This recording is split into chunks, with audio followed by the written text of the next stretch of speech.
Is Star Trek Strange New Worlds the best live action Star Trek on TV right now? I have something to say.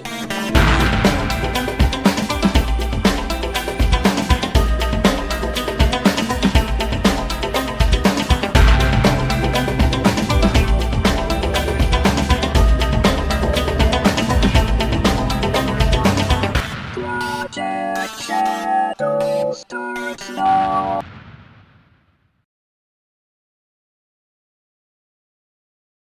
Hello, my name is Charlie. I'm a non binary sci fi fantasy writer, and I would like to talk to you today about Star Trek Strange New Worlds over on Paramount Plus.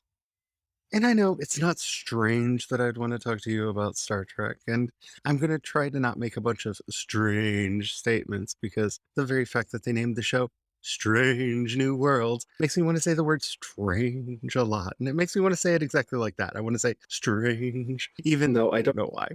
I really don't know why. As you all know, I am a huge fan of Star Trek. I watch Star Trek every day and have for the vast majority of my life. I've gone to Star Trek conventions. I am a member of a Star Trek fan association. I've written Star Trek fan fiction. I've done all the things. And I was really heartbroken at the current era of live action Star Trek. As y'all may know, I am not the biggest fan of the J.J. Abrams movies. They're fine. The biggest problem that I have with them is that they're not Star Trek movies. They are knockoff Star Wars movies with Star Trek characters in them, and it feels quite strange. None of the characters are quite right. None of the characters really are the characters that they're named as. And I'm not saying that because they're new actors. That's not the problem. It's just they seem to not understand the characters. It's like watching a story about Greek gods and having Dionysus be the sober one in the business suit who is against partying. That doesn't really make sense. What is it about Strange New Worlds that makes it work so well? One, it's definitely the cast. It's definitely the cast. And I could go in and talk about Anson Mount and Ethan Peck and Rebecca Romaine on down the cast at how good they are and how well they are suited for the roles that they're playing. But that doesn't actually answer the question because the three actors that I named also appear as these same characters in Star Trek Discovery, which you may or may not know is a show that I, like a lot of Star Trek fans, have issues with.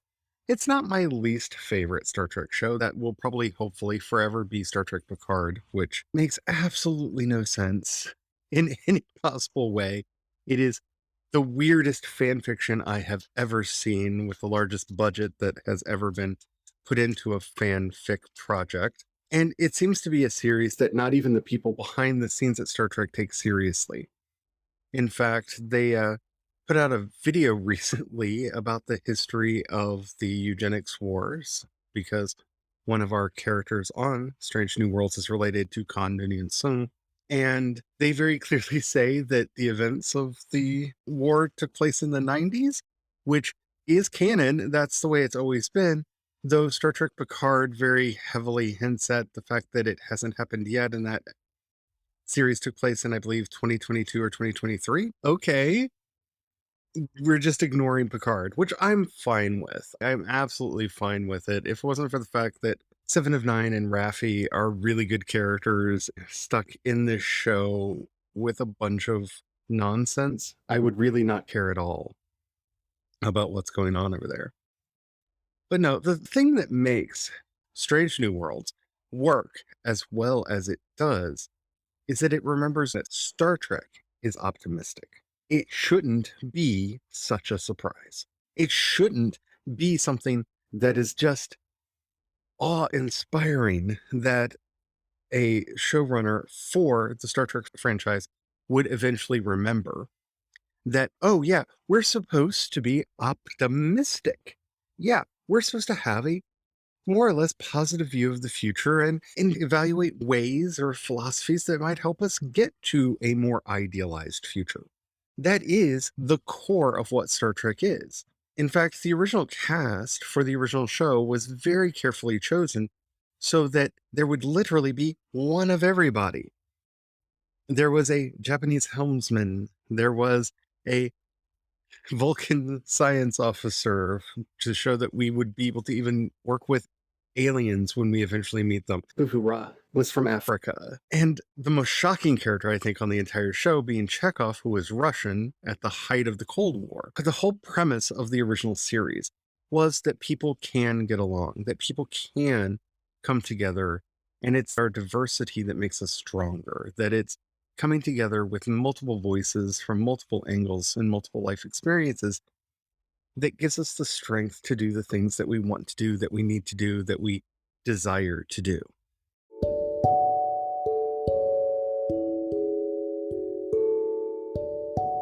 And then we have the J.J. Abrams movies that are they're just action adventure fluff movies. And that's fine. I'm not saying that there's not a place for that in Star Trek. The other thing Star Trek was known as was wagon train in space, which is why I don't complain about them at the volume that I do about Discovery and Picard. But they are missing a lot of the elements that make Star Trek feel like itself. And both Discovery and Picard are just pessimistic views of the future. They are shows that have forgotten how to dream. They're shows that have forgotten how to have hope or inspire hope or be hopeful at all. Their characters, for the most part, are mired in this ennui that just can't be beat. I say that.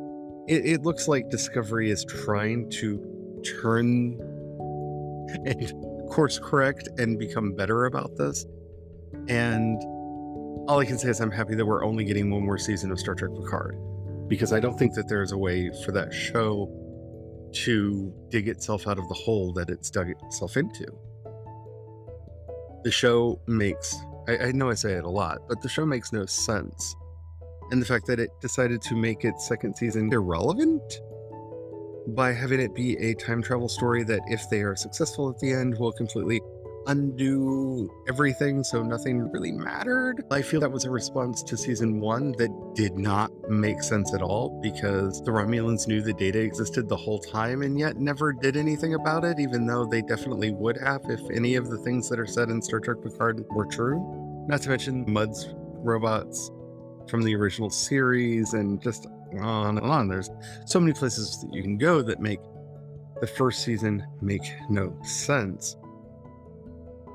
And the first season also just mired itself in so much unnecessary suffering. Yes, your lovebirds got together from TNG, but of course they, one, lost a child and named their other child after the sister that Deanna Troi didn't know that she had until her mother almost had a mental breakdown because the memory got reawakened in her, which caused so much psychic trauma she almost died because it was such a traumatic experience.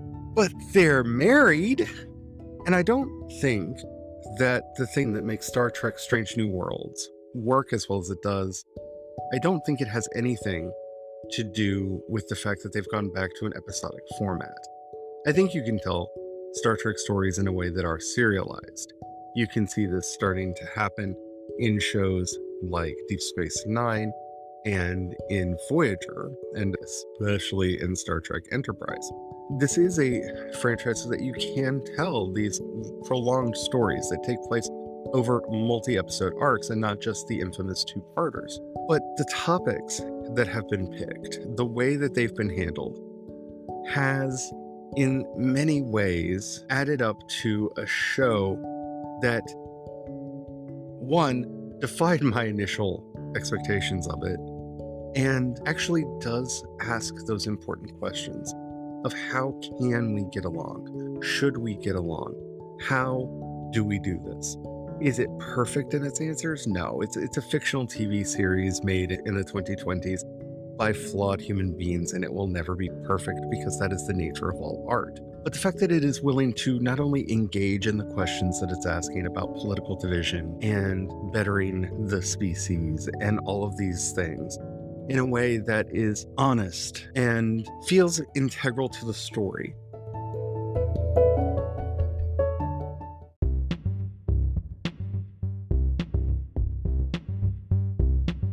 So I'm going to try not to do too many spoilers for the series because I really think that people should watch it. But for anybody who's familiar with the character, even though that they have altered her name and some of the bits about her, there's one spoiler that I do have to give, and that's from episode 3. When we learn that Una Chin Riley, played by Rebecca Romaine, is not only Ilarian, which is something that was true in the beta canon. That was something that was already a part of Star Trek lore. They just brought that into canon. But that she was genetically enhanced, and that she was an augment as a result of this. It felt like it made sense with her character. All the way back to the way that she was originally played by Majel Barrett in the original series, through to what we get in this show, it really felt like this is her. You always got a sense with number 1 that she was hiding something, that there was something that she was keeping very close to the vest, that there was something that she just wasn't saying out loud, and that there was so much more to her than what appeared at face value. And learning this about her, and not only how she felt shame about it, how she has covered it up so that she could be a part of Starfleet. Well, yes, it made me think about Bashir from Deep Space Nine, which is my favorite of the Star Trek series, but it made you understand her in a way that made her work better. It came out of her character that, isn't it amazing that the genetic augmentation that she has allows her to save the crew? That it allows her to be of service to others. And that is more than anything else the way I think about number 1's character.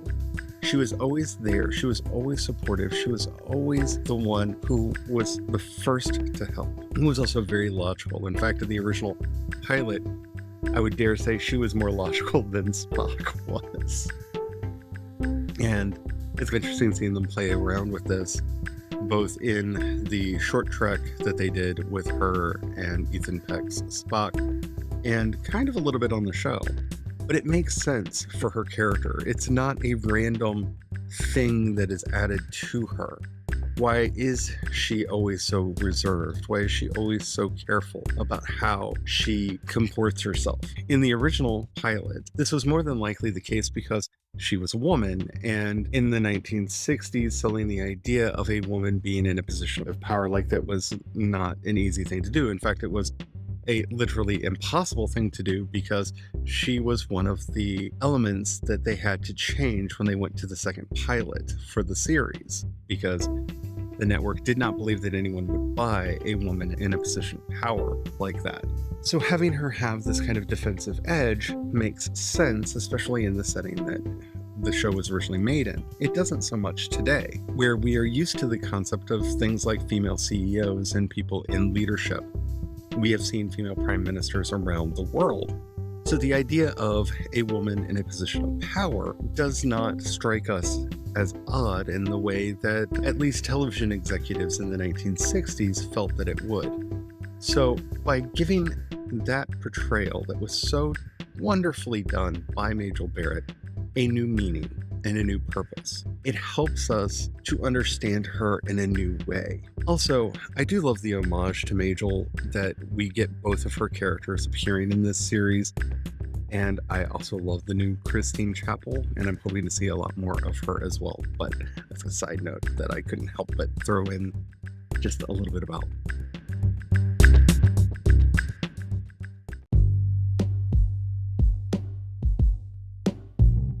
But between what's going on with her, what's going on with Spock, what's going on with Uhura, who finally has a backstory, it is wonderful to see her come alive in this wonderful way, played by an extraordinary non-binary actor, Celia Rose Gooding. And the first thing that I said when I saw her, I turned to my husband and I said she better be able to sing, because one, Nichelle Nichols is a phenomenal singer in her own right, but because this is something that was made integral to Uhura's character.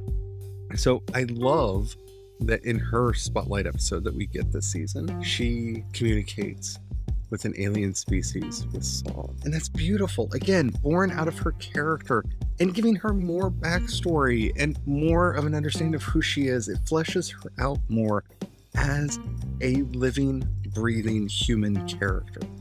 We get to learn about her family and where she came from and how she ended up in Starfleet and how they mirrored Nichelle Nichols' own concerns about being on Star Trek into the character of Uhura, who doesn't know if she's there for the right reasons or if maybe somebody who wants it more should be there in her place. That is a beautiful homage to the actor, to the character that gets added into the show and brings it to life in a way that just warms my heart and makes me feel so happy that this show exists. The thing that surprises me most about Strange New Worlds is that it talks about the thing that they're not supposed to talk about, and I don't know any other way to put it than that. In a way to deal with people who had issues with Star Trek Discovery, there is this odd dramatic sequence at the end of, I think it was season 3. I want to say season 3, maybe it's season 2. I get lost on the season numbers for that show because I don't rewatch it all that much. Where we see all of our characters that would end up being in Star Trek Strange New Worlds raising their hand and swearing on the Federation that they will never ever speak of any of the things that happened in Star Trek Discovery ever again, that it is super secret and locked away and no one's ever going to talk about it again. We're never going to talk about it again. No, we're not going to talk about it again until, of course, the new season starts. And hi, here we are. We're going to talk about it because how do you not bring up the fact that Christopher Pike saw how he's going to die? And of course, yeah, they're going to break the order and tell people that weren't there, that didn't have any knowledge of the events, about the events, because, oh, wouldn't they have ramifications on the galaxy and have caused a big problem?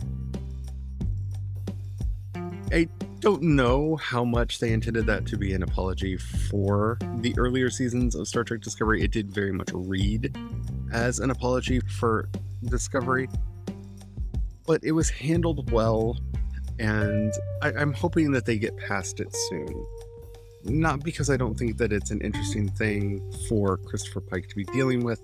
It's just I don't want that to be the only thing we learn about his character, is that he knows how he's going to die and he is trying to learn how to cope with that.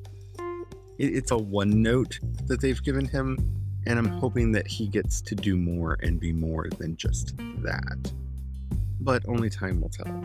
And also, I'm not really going to address all of the bigotry that has been exposed in the fandom over a character that only ever existed in the animated series being changed from a white man to a black man.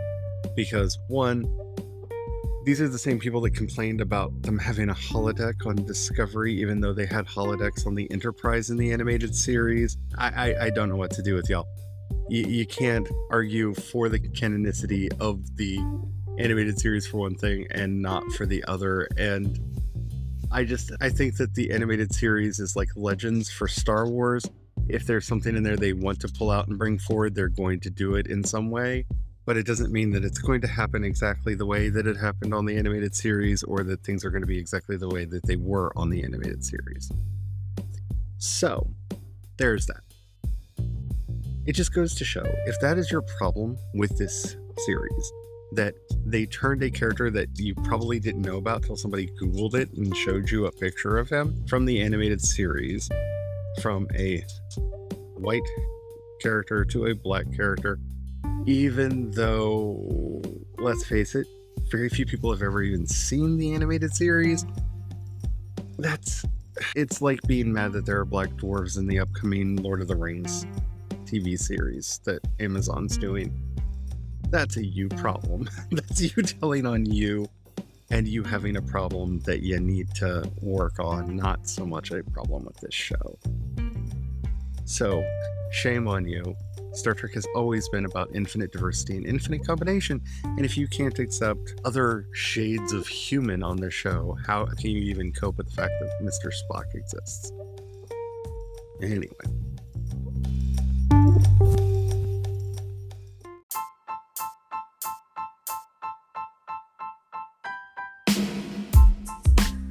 Yeah, all in all, I have really enjoyed this series. I've refrained from talking about it until we got to episode 3 because I liked episode 1, but that could be a fluke. I liked episode 2, but again, maybe it was just too good to be true. I liked episode 3, and I'm hoping to like 4 and all the ones that follow. I am sure there will be episodes of the show that I don't like because it's a TV show and there's always an episode here, there, or yonder that I don't, with very few exceptions on those rare shows that are just amazingly well done, but they're few and far between. And yeah, I'm hoping that people give this show a chance. I'm hoping that people give this show the space that it needs to grow and develop and maybe right the course and bring Star Trek back into what it needs to be. That thing that we need now more than ever. Hope.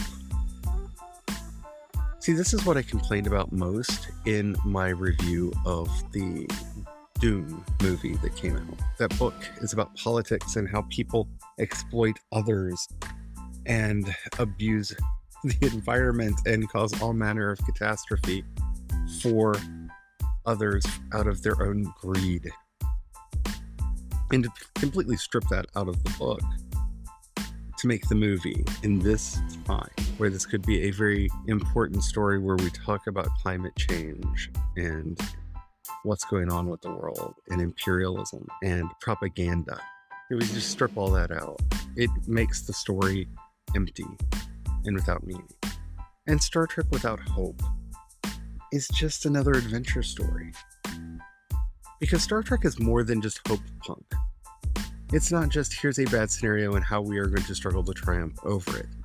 Star Trek is hope of we can get over our issues. We can get to the other side. That no problem is truly intractable. That there is a solution out there if we come together and work hard to find it and bring it into the world. That's what Star Trek has always been and what it needs to be. Even when it's silly and they're going back in time to save the whales, it's still fun, entertaining, but more importantly, hopeful. Thank you so much for listening. I hope you enjoyed this. I hope you enjoy Star Trek Strange New Worlds. It's a great show over on Paramount Plus. If you are a Star Trek fan at all, I highly recommend that you check it out. If you're a space opera fan, I really think that they're doing the genre proud. I've rather enjoyed what they're doing.